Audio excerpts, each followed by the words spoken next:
Welcome to Worship Leader Hangout. My name's Chad, and I'm David. That's right. We're back for another podcast. Yeah. And we are in Linden. Is that correct? Yeah, Linden, right? Linden, Washington. Yeah. Yeah, up here hanging out with Faith Life. Yeah. So Faith Life, worship tutorials. Yes. And Churchfront. Yeah.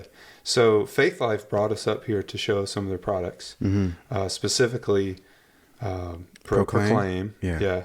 And if you don't know faithlife.com, they are they are like the Logos. Am I saying that right? Yeah. Logos Bible software. Logos Bible software. They're huge for that. So, but they're really trying to expand Proclaim. They've been doing Proclaim for about 12 years, and they're trying to expand that. And they're wanting to get some ideas, and so they brought us all up here.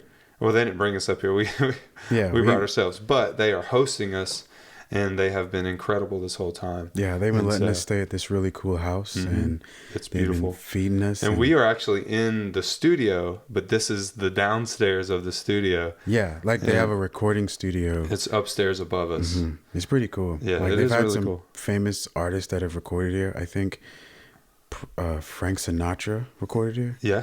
Yeah, it was really cool. There are a lot of artists who have recorded here, and we're actually downstairs. They actually set the downstairs up as a little bunk area for the kids to stay in. Yeah. So say the family or whatever's going on, they host people all the time here as their company, and so anyway, this is a great place for the kids. And I was like, you know what? Why don't we just set up the podcast right here and just do like a little roundtable discussion? Yeah. About. What are we talking about? We are talking about loops in worship. So using backing tracks, but not only backing tracks, but like the stems, individual stems, to essentially replace instruments.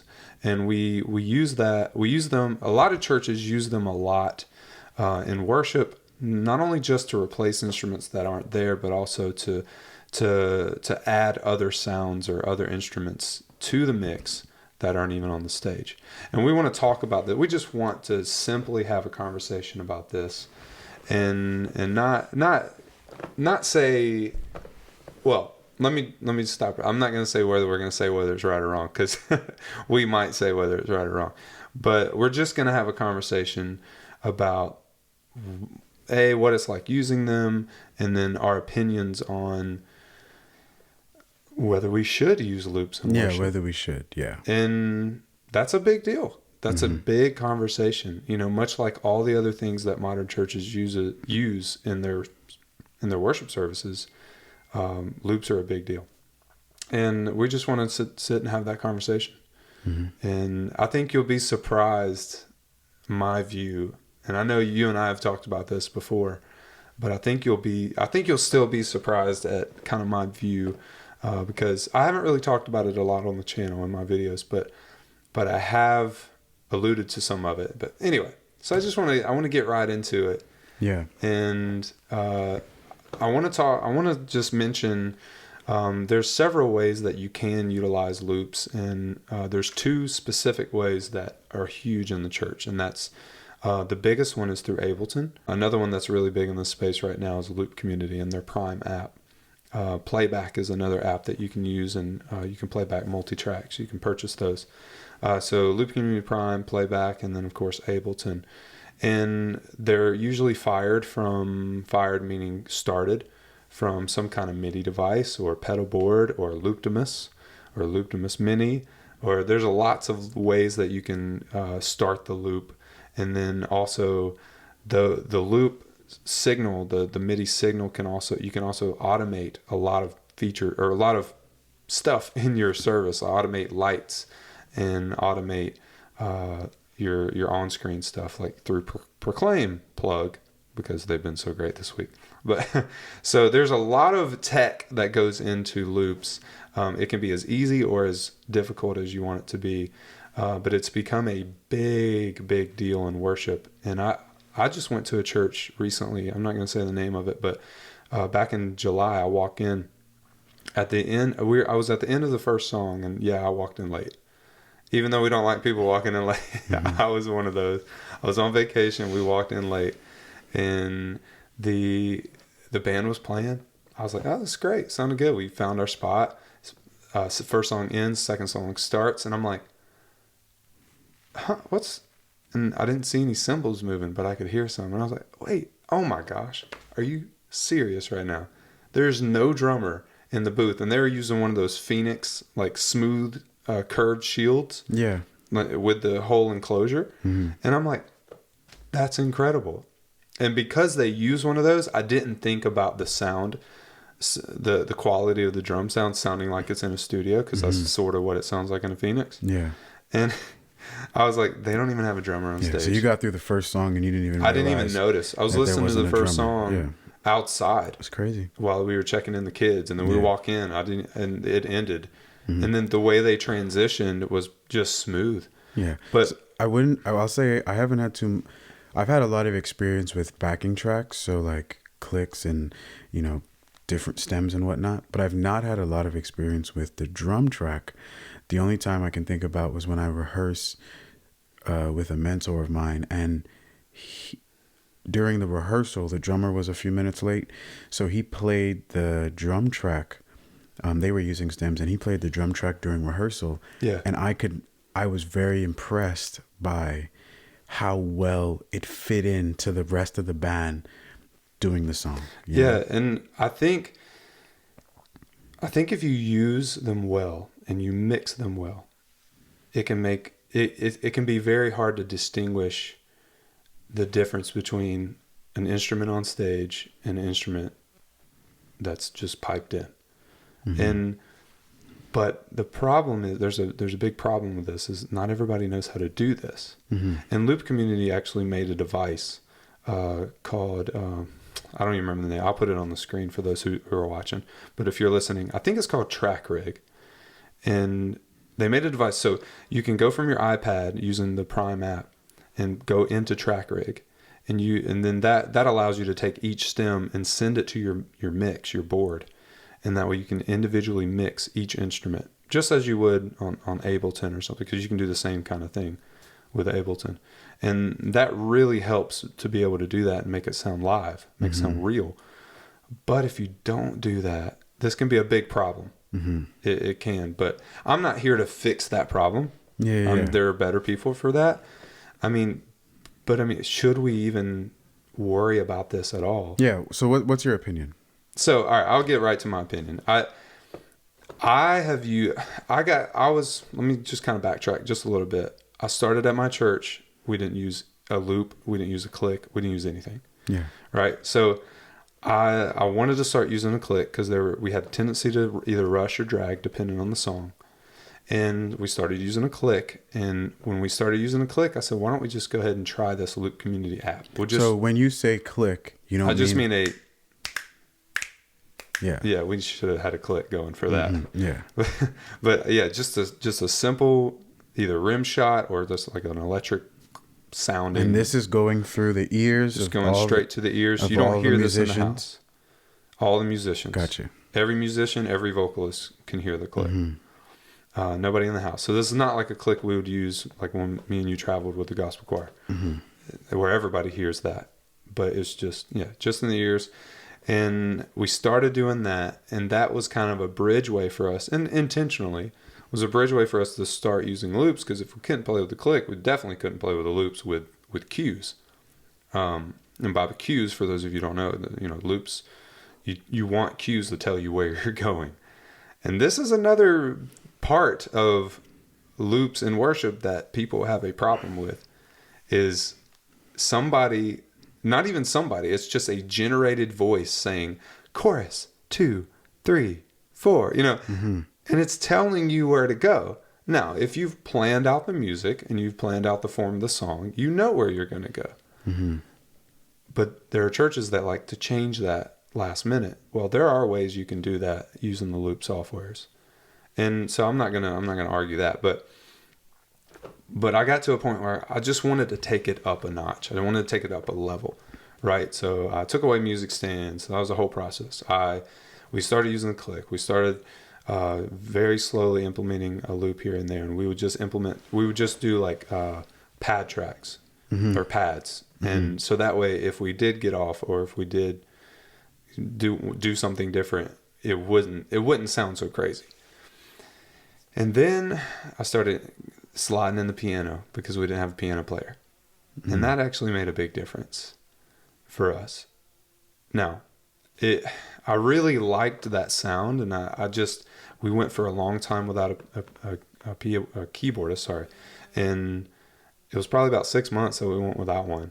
And when we started adding that in, it was just like, oh, finally the piano sound Mm-hmm. back in our worship and back in the sound of our music. So anyway, so we used them for a long time. Then it got to where we were using them on almost all 3 or 4 songs.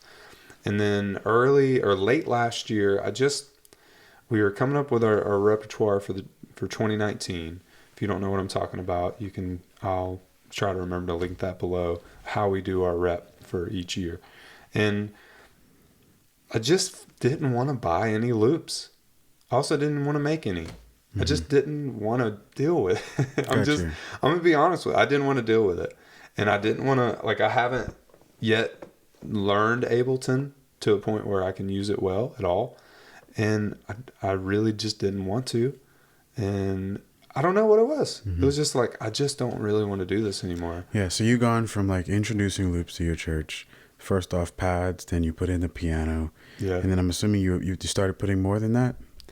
Yeah. Oh yeah. I'm sorry. Yeah. So we started adding in things occasionally, and it made a big difference. Now, what I would not do was add something in that just sounded completely off the wall. Mm-hmm. And what I mean by that is I have one acoustic guitarist on stage, bass player, keys, and drums. And then 4 electric guitars come slamming in the mix. Mm-hmm. Like, I just didn't like that idea. Yeah. Some people, they're fine with that. And you know what? That might be what takes your ministry up a notch. But I felt like I've clicked it all the way up, and there's a barrier now. Mm-hmm. And the barrier is, well, they have that instrument on the loop. Why should I play? Yeah.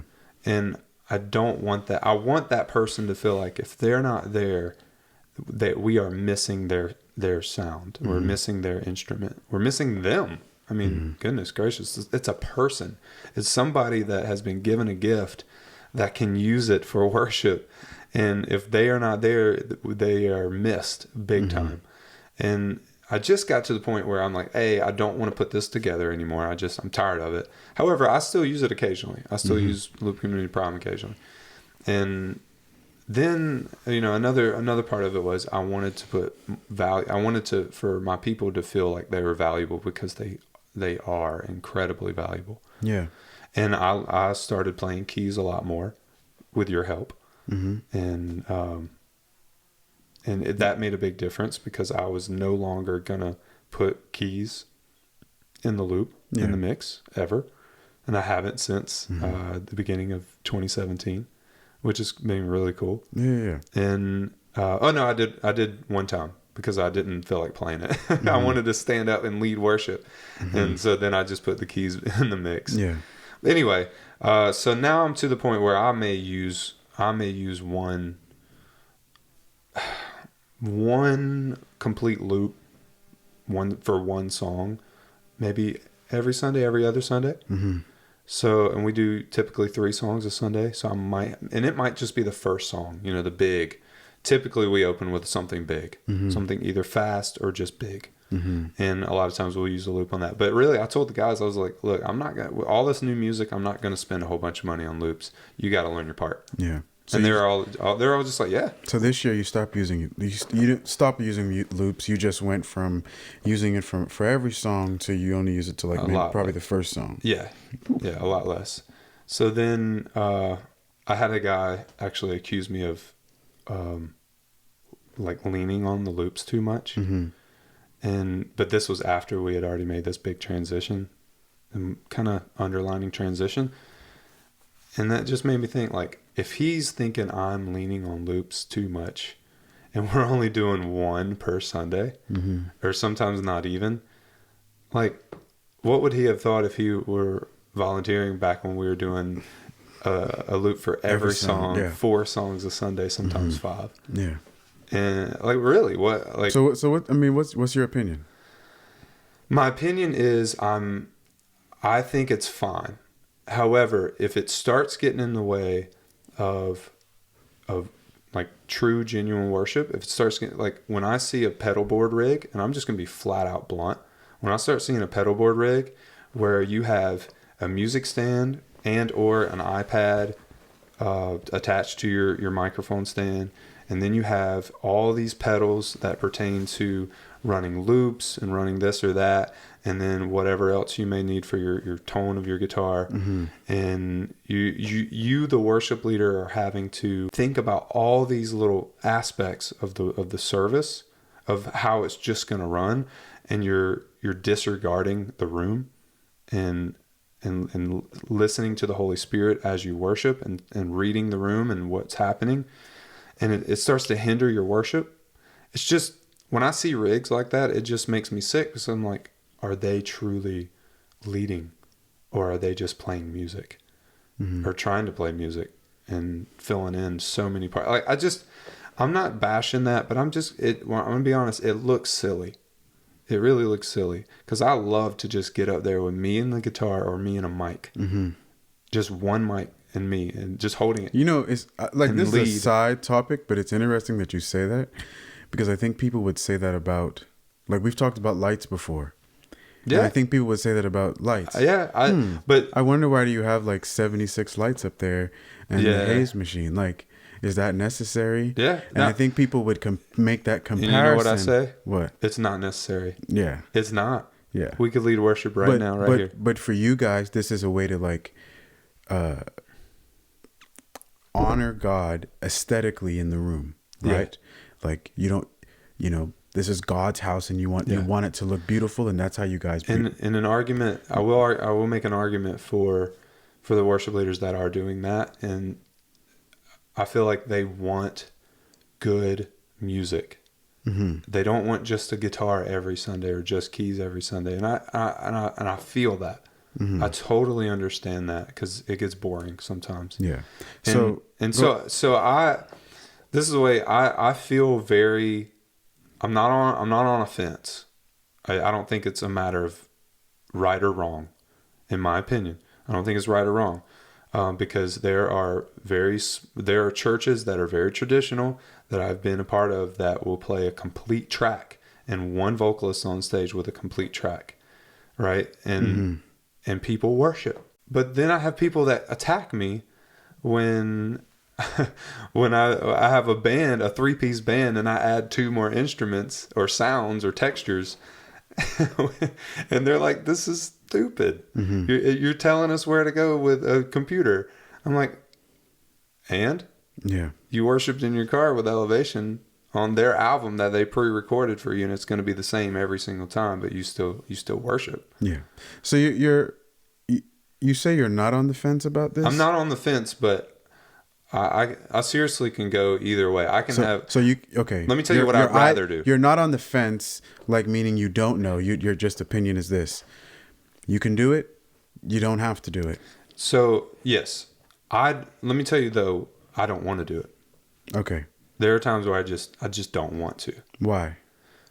I really enjoy just playing music and going wherever the heck I want to go in the music. So you want to have full control. I want to have full control.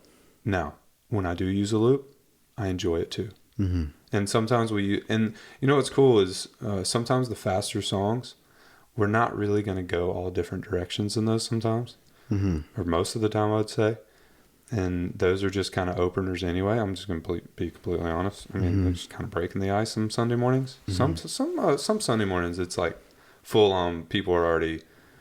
Now our church is pretty open. They come to the altar, or they come up front. You go to a pretty charismatic Pentecostal church. That's what and even still, it's a lot of charismatic Pentecostal type churches. They still stay like in their seats and just work. But I mean, our church, they're free. They come up to the front. They move around. Like it's a lot of fun. Yeah. And sometimes we just use a loop. We do the song, and it's a great time. We automatically have it fade right into the next click, and then we're just click for the rest of the service. And I enjoy that. Sometimes we just don't do any of it, but a click. And I'm gonna be honest with you. There are times where I'm just like, why do I ever even try this? Because there's other options for a click.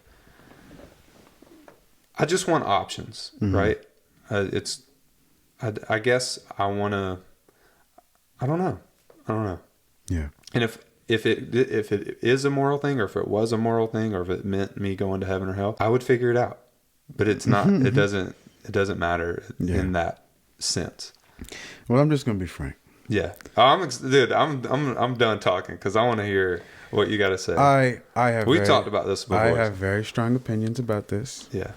And I will just Hold on. give my bullet points. I hear some people coming. What's going on? And they seem to be coming right in time. What? Click tracks are stupid. Yes. What are y'all doing here? Hey, I brought a cookie. Oh, you did. Oh my gosh. All Well, right. it's gone, mostly. So we, well, So these are the guys from Worship Tutorials. yeah, this is Brian. This is Bradford. Hello. This is a very ornate. And you guys actually came right in time because Yeah. Chad gave this is our his microphone, Brad. 25-minute. hello. Check. Check. Hello. This is legitimately Hello. my microphone Check. Yeah. Oh Check. my that I gosh. brought from my house. You know, I knew y'all were on campus, so I thought y'all might interrupt. So you might as well give your opinions too. So Yeah. I just gave my opinion. Yeah, he took 25 minutes to give his opinion. I can take gave it or mine in leave it. 1 minute. Yeah. Yeah. But I'm about to share mine. But you know something? I'm about to disagree with you. You probably will. So before I share my opinion, And while you're about sharing this- yours, I'm gonna go around and restart the cameras. Go ahead. are you really? Yeah. Okay. Go ahead. Tell us. What are your thoughts about What's been loops? discussed thus far?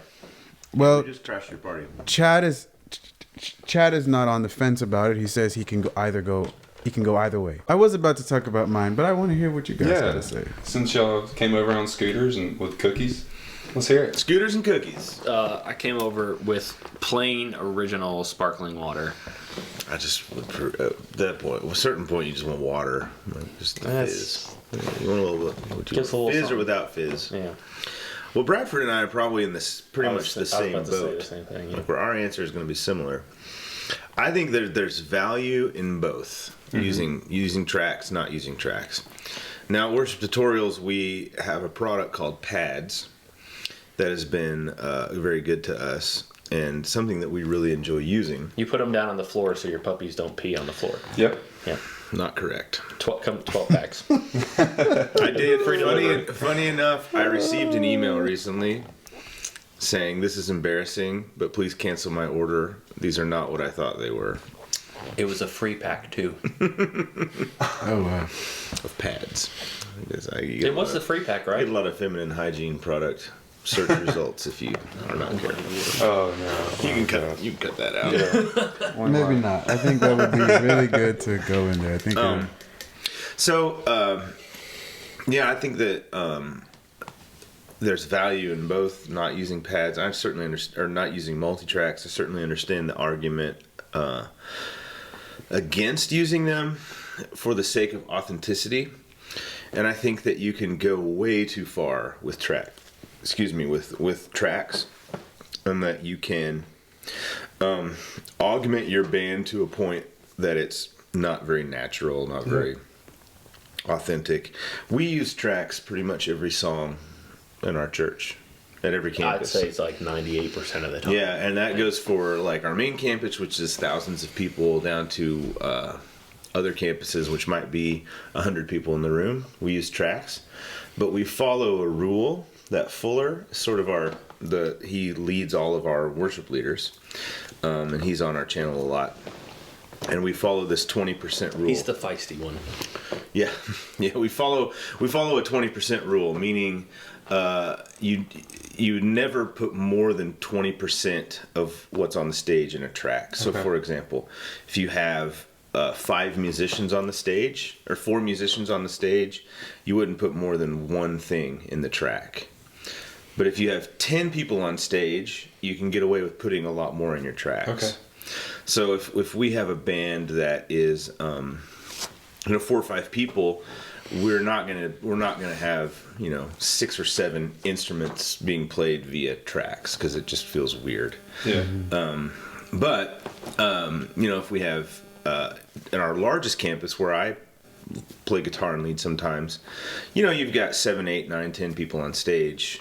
We can get away with a lot more via tracks. Yeah. And we also try and never put anything in tracks that is melodic, or calls way too much attention to itself. Like a guitar solo. Yeah, it's kind of weird if a lead guitar solo is being played and nobody on stage is playing it. Yeah. But certain things you can hide a lot more, like a bass guitar, for example. You can have bass in your track and not have a bass player, and it's a lot less noticeable. Like, it's easier to hide. I had a guy who was running sound for me.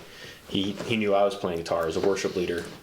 The other guy that was on stage had an instrument around his neck, and the sound guy goes, "Can I get the bass, please?" And I was like, there's no bass, man. It's a guitar. So the guy running sound couldn't even tell that it was like... So, like, that said something to me. I'm like, yeah, I don't feel bad putting bass in tracks. Like, I'd love to have a real bass player. I'd love to have all the real instruments, but, like, to carry exactly what Brian was saying, like... that's how I feel, but at the same time, it's not a one size fits all. I think what's your culture at your church? What's the vibe you're going for? If you're doing students, like, you may do like a lot of Hillsong, Young and Free stuff, and like all of that's tracks. You need all those synths. You need all those tracks. Like, it's not like you don't really have acoustic live instruments. It's all like keys or whatever. But I just think it depends on the vibe you're going for. Like, we were just playing around last night, and like we didn't have even a click track, which is why I couldn't keep the right tempo playing drums. I'm not a drummer, but at all. But I think it depends on the vibe. I think there's power in both ways. We like using it because what we do is we equip our teams and say, here's the chart for the song, here's the MP3 for the song, and here is a bounce of the click track. And it comes with like whatever we're going to play. And then like, maybe typically it's like the main synth and pad stuff and like percussion and like the click and cues basically. So they can practice to it. And one of the big reasons for us we do that is because it clearly sets the expectation of this is what it's going to feel like and this is how you're adding to it. And that way it kind of gives them it's a little less pressure because they know exactly what's expected of them. And like we got people and we live in the RTP area of North Carolina, and so that's just like the Research Triangle. Yep. And so like we have a lot of people who are like doctors, scientists, like they spend way too much time doing their life as it is. We don't want to, not in a negative way, that just sounded like I was making it negative. They spend a lot of time doing like high volume, high capacity stuff at their jobs. When they come and serve at the church, we want to find like a way to call them to a high standard, but at the same time, we don't want to make them feel like they have to practice 20 hours a week for when they're serving. So when you give them the track, you give them the actual song, you give them the chart, this is what's expected of you. We feel like we can actually empower them, and they feel like they show up and they're like, I know exactly what to do, and like it sounds great. But every once in a while, depending on my band, I'm like, let's just pull all these tracks out and we'll use like the pads and the percussion because we got everything else. So it depends on what we got going on. And I think too, it really depends on the culture of your church. Yeah. And every church is different. Yeah. And if the culture of your church is one where that doesn't fit, you absolutely should not use tracks. But if it does, then you should use them in a way that's appropriate. It should add to, not subtract from. Or not, or not like carry or supplement too much. Yeah. Yeah, that's good. David, what do you think? David? Let's hear it. I know you. I will try to be diplomatic He's got notes. and Christ-like about this. I really will, because I do know that my nature is to honestly bash track users. And I'm not just saying that. Like, I'm being for real. I know that that's my genuine nature. But really, so you talked about inauthenticity. It could come across as, well, we're going to use tracks so that up until the point where we appear authentic.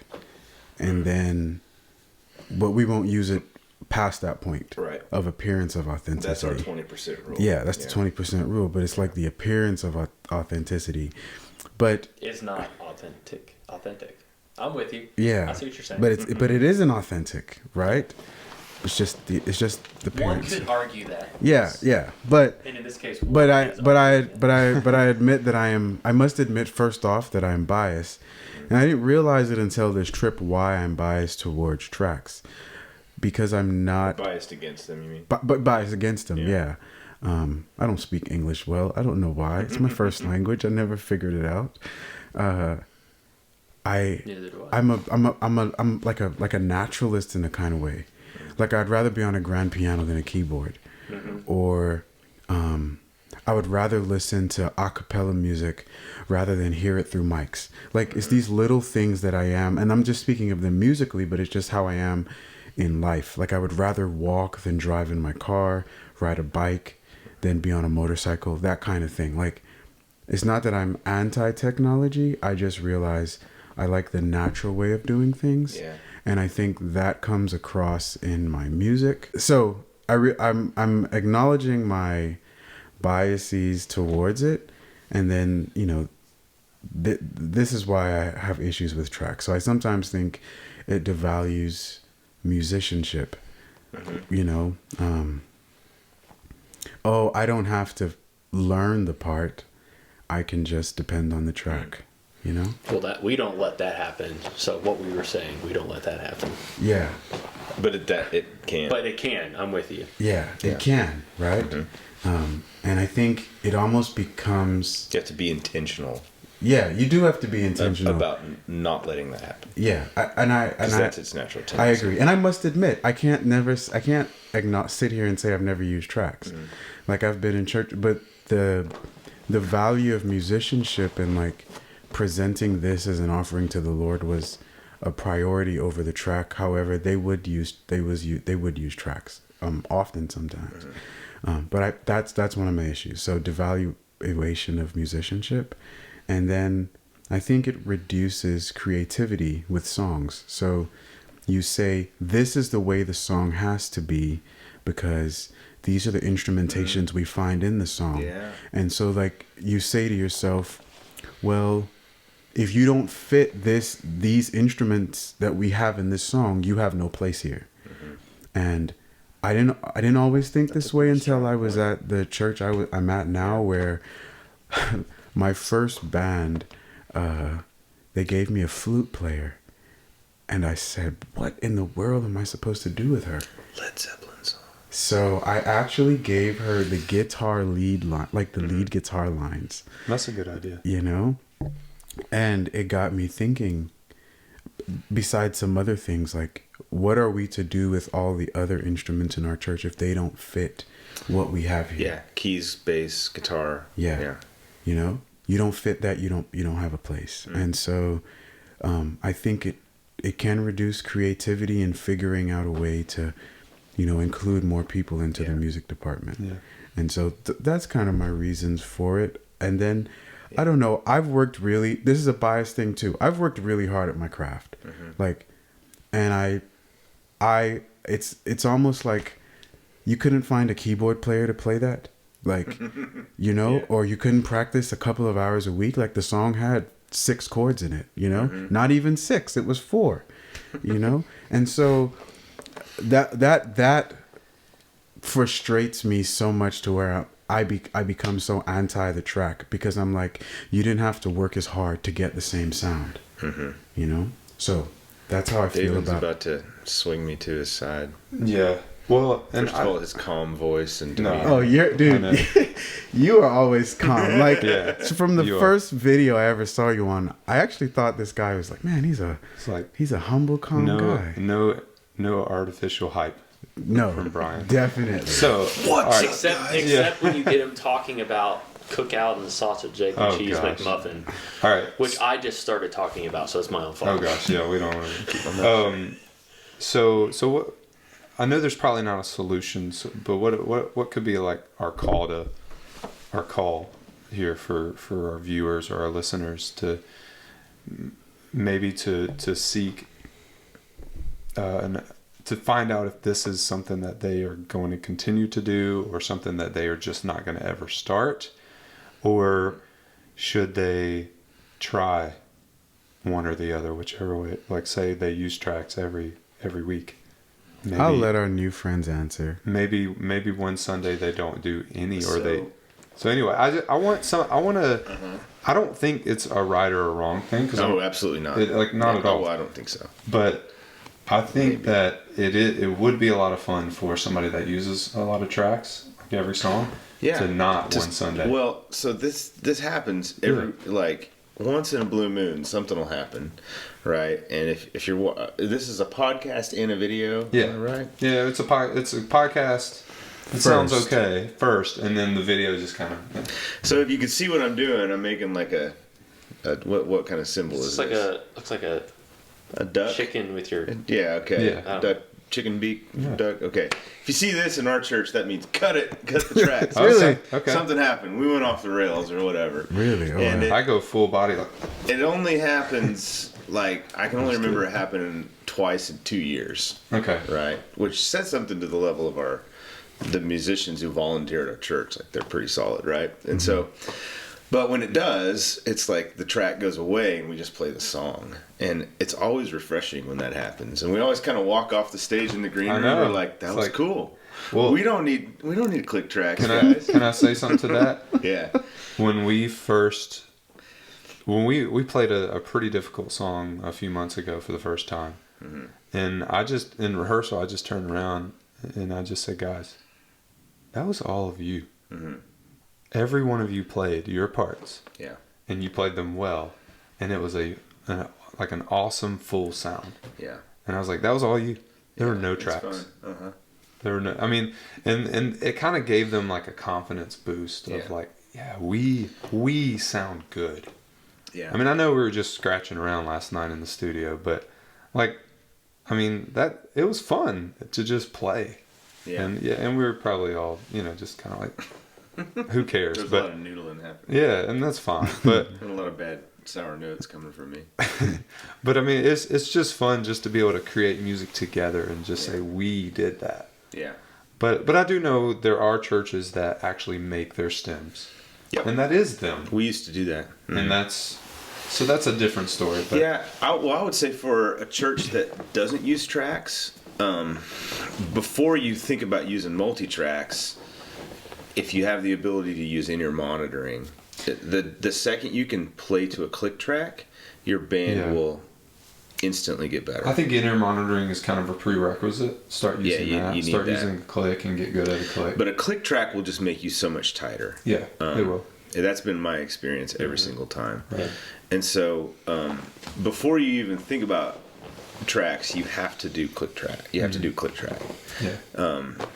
And I think that is a valuable thing for a band to do, even if you never use tracks, backing tracks. Playing to a click is going to make you better, and it allows you to because one of the things when you're learning an instrument is everybody who teaches somebody how to play an instrument says play to a metronome, because your timing is such an important thing Yep. with music, regardless of what you play. You should always practice Yeah, and and or so- play with a metronome. And so when your whole band plays to a metronome, everything gets tighter. And it allows you to do some really cool creative things, like play to a video that is in sync with the song that you're doing, like a visual element that's in sync with the song. Yeah. That's, Whoa. that's a cool thing to be able You use to do. video in your church? Absolutely. I'm just kidding. And so you don't need backing tracks for that. Yeah, you don't. But you do need a click track, and the timing has to be perfect. If you're right? gonna, depending on how the video is, yeah. It's just going to make your band better. Make your musicians will be better if they practice and play to a click track, in my opinion, in my experience. Yeah. And then if you want to experiment with backing tracks, you're then set up to do so. Right.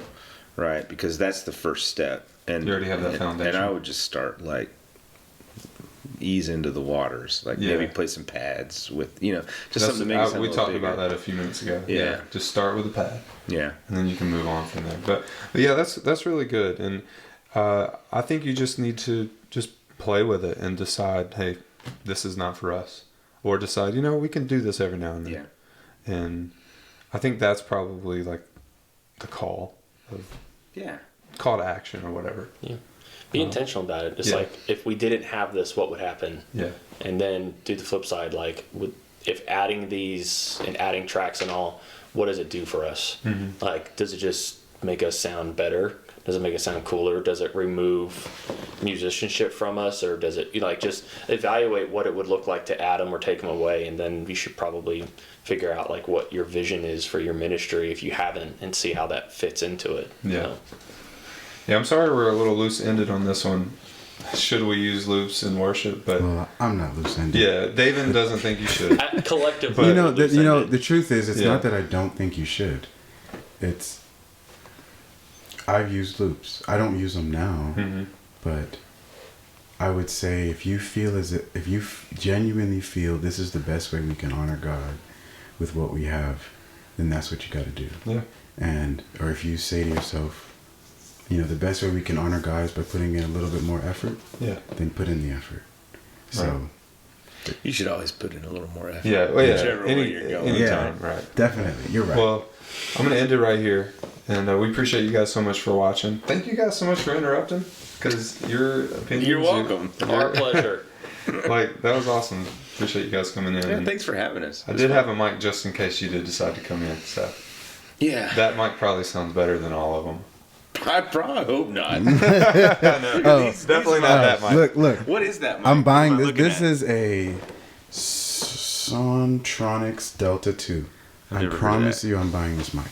I'm selling. Have you heard your recorded voice through it? Yes. It sounds awesome. Huh? I sound beautiful. Like I sound Well, you look beautiful. like a so that's, sexy figure. Like, oh my Well, gosh. good. Now the audio matches the visual. Yeah. Thank you very much. My gosh. Well, let's end it out real quick. It is good, huh? That's good. It is good. I want to be friends with it. I know. You don't you feel it in your chest? I do. Yeah. Check. That's not doing anything. That's not that one. That one's not plugged into Yeah, that. that That's one's going not into your coming through. camera. Yeah. Oh, okay. Anyways, thank you guys so much for watching this video. Subscribe if you haven't already. And we thank you to Worship Tutorials. Go subscribe to them. Thank you guys. And you guys Appreciate can it. look right here. Yeah. Anyway, Hello. if you made it this far, That and wasn't awkward at all. yeah, go try tracks if you haven't. Don't try them. If you Go to the Worship Tutorial site. They got like oh yeah. We have multi-tracks at Worship Tutorials. Yeah. Like our own arrangements. Look at that. The guy who says tracks So- are of Satan. is y'all telling people- y'all are our friends, man. I'm gonna tell people Yeah, to go to. we take songs and make the arrangements a little simpler. So Oh, it's really? like so you know you're not gonna find more than a couple guitar tracks or keys, and there's a fly in my hair. Okay, yeah. Yeah. That's So cool. we simplified a little bit because make it more accessible for a smaller team, basically. Right. Especially those like songs, like elevation songs, feel like they got like this arena rock thing, and Yeah. you're like playing in a small church. You're like, this doesn't seem like it has the same effect, and so they've been stripped down to feel good. Just We have pads too, which you can play Yeah. with anything. So. pads 3, We'll link all that below. pads And 4. you can go check that stuff out. So thank you guys for being here with us at this little small roundtable discussion. That was fun. And we'll see you guys next time. Remember, great worship leaders Always learning. are always learning. Look at that. Oh, gosh. Look at that little All right. tag. I like Yeah. that. Hey, well, you gotta have something, right? You're right. I'm always learning. That's All right. right. We'll see you guys later. Peace. Cool. That was fun. Did you record that? Yeah. I would just go home. Want to hear? I want to hear. Yeah, I want to hear this mic Testing 1 2. Testing 1 2. because I've got it in my head what your voice sounds like. Testing 1 2. This is KPMG Radio. Ooh. 5 Los Angeles. That is smooth. And I can talk. Can I talk? Hey, wait, can you hear this? This is their mic. Oh, God. Yeah. Yeah, like I'm stealing. This I know they is got so cameras on. here.